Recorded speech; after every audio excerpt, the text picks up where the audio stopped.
Customer என்கிட்ட plain சாரியில் churidar stitch பண்ணி ஃப்ரண்டில் ஏதாவது த்ரெட் ஒர்க் போட்டு கேட்டாங்க.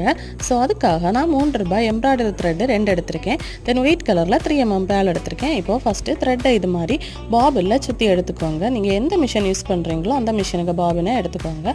தென் த்ரெட்டை பாபின் கேஸில் போட்டு லூஸாக வருதான்னு செக் பண்ணதுக்கப்புறமா கிளாத்தில் இது மாதிரி வரைஞ்சி எடுத்துக்கோங்க. நம்ம ஸ்டிச் பண்ணிவிட்டு லைனிங் கிளாத்தில் தான் நீங்கள் இந்த டிசைனை வரையணும். இப்போ நான் செக்டு பேட்டர்ன் போடுறதுக்காக 1 ஸ்கேல் அளவுக்கு மார்க் பண்ணி எடுத்திருக்கேன். உங்களுக்கு எந்த டிசைன் வேணாலும் வரைஞ்சி எடுக்கலாம். அப்புறமா ரஃபாக ஒரு கிளாத்தில் ஸ்டிச் பண்ணிவிட்டு தென் டேரெக்டாக இதோட லைனிங் கிளாத்தில் ஸ்டிச் பண்ணிவிடுங்க. ரொம்ப பொறுமையாக ஸ்டிச் பண்ணி எடுத்து பாருங்கள். இதே மாதிரி ஒரு அவுட்லுக் கிடைக்கும். இப்போ இதில் பேலருக்கு கொடுக்கலாம். நான் நம்பர் 8 நீடில் எடுத்திருக்கேன். அப்போ தான் ஈஸியாக நமக்கு ஸ்டிச் பண்ண முடியும். இதோட ஃபைனல் லுக்கை பாருங்கள், ரொம்ப அழகாக வந்திருக்கு. இந்த ஒர்க்கு அழகாக இருக்குன்னா நீங்கள் ஒரு லைக்கை போட்டுட்டு போங்க. அப்படி எங்கள் சேனல் பண்ணிக்கோங்க. ஃபுல் வீடியோ பார்க்க வச்சுங்கன்னா கீழே தெரியுற ப்ளே பட்டனை ப்ரெஸ் பண்ணிக்கோங்க. தேங்க்யூ.